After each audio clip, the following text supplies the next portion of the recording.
ನನ್ನ ಹೇಳ್ತಿಲ್ಲ ಕರ್ಕೊಂಡು ಬಿಟ್ಟಿ ಅಲ್ಲಪ್ಪ. ನಾನೇನಾದ್ರೂ ತಪ್ಪಾಗಿ ನಡ್ಕೊಂಡೆ? ಈ ಪ್ರಪಂಚದಲ್ಲಿ ತೊಟ್ಟಿಲಗಳೆಷ್ಟೋ ಅಷ್ಟೇ ಸ್ಮಶಾನಗಳು. ಹುಟ್ಟುವಾಗ ನಗುತ್ತೀವಿ, ಸಾಯುವಾಗ ಅಳುತ್ತೀವಿ. ಅದಕ್ಕೆ ಬಲ್ಲವರೊಂದು ಮಾತು ಹೇಳ್ತಾರೆ, ಬಾರದು ಬಪ್ಪದು ಬಪ್ಪದು ತಪ್ಪದು ಎಂಬಂತೆ.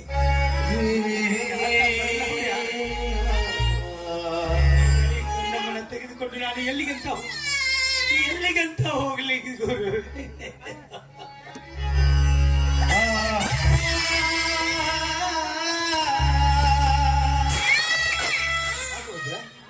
ಒಬ್ಬನೇ ಬರ್ತಾ ಇದೆಯಾ? ಮಗು ಮಾತ್ರ ಇದೆ, ನೀನು ಹೇಳ್ತೀನಿ.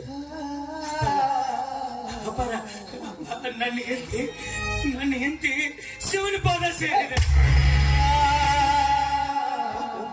ಒಳ್ಳೆ ಆಸ್ಪತ್ರೆಗಾದ್ರೂ ತೋರಿಸ್ಬಾರ್ದ? ತೋರಿಸಿದ್ರಪ್ಪ, ಎಲ್ಲ ಕಡೆ ತೋರಿಸಿದ್ದೀನಿ. ಆ ದೇವರಿಗೆ ಮನಸ್ಸಿಗೆ ಬರ್ಲಿಲ್ಲ ಅಂತ ಕಾಣುತ್ತೆ. ಈ ಹೆಣ್ಣು ಮಗುವಿನ ನನ್ನ ಕೈಯಾಗ ಕೊಟ್ಟ ನನ್ನ ಹೆಂಡತಿ ತೀರಿ ಹೋಗಲಿ. ಚಕ್ರಂತೆ ನಿಮ್ ಜೀವನ ಸಾಕ್ತೇನೆ. ನಿಮ್ಮ ಜೀವನದಲ್ಲಿ ಆ ದೇವರು ಈ ರೀತಿ ಆಟ ಆಡ್ಬಾರ್ದು. ನೋಡು, ಮನೆಯಲ್ಲಿ ಹೇಗಿದ್ರು ನನ್ನ ಮಗ ಇದ್ದಾರೆ, ನನ್ನ ಮಗನ ಜೊತೆ ಬೆಳೆಯುತ್ತೆ. ಆ ಮಗುನ ನನಗೆ ಕೊಟ್ಟು ಬ್ಯಾಡಿ, ಈಗಾಗಲೇ ಸಾಕಷ್ಟು ನಿಮ್ಮ ಋಣದಾಗದೇನ್ರಿ. ಇದ್ರೊಳಗೆ ಋಣದ ಮಾತು, ಇದು ನಮ್ಮ ಜವಾಬ್ದಾರಿ ಅಲ್ಲ. ಹೋಗ್ಲಿ, ನೀನಾದ್ರೂ ಮಗುವಿನ ಬಗ್ಗೆ ಏನು ವಿಚಾರ ಮಾಡಿದ್ಯಾ? ವಿಚಾರ ಮಾಡೀನ್ರಿ. ನನ್ನ ತಂಗಿ ಗಂಡ ಬೆಂಗಳೂರಾಗ ದುಡ್ಯಾಕದಾರಿ. ಅದು ಒಂದು 15 ದಿವಸದಿಂದ ಬಾನೆತನ ಆಗೈತ್ರಿ. ಅದಕ್ಕೆ ಒಂದು ಗಂಡ ಮಗು ಆಗೈತ್ರಿಪ್ಪ. ಅದಕ್ಕ ಈ ಹೆಣ್ಣು ಮಗುವಿನ ಹೋದ ಆ ನನ್ನ ತಂಗಿ ಉಡಿಯಾಗ ಹಾಕಿದ್ದೀನಿ ಅಂದ್ರ ಅಲ್ಲಿ ಒಂದಕ್ಕೊಂದು ಬೆಳಿತಾವಂತ ವಿಚಾರ ಮಾಡಿ.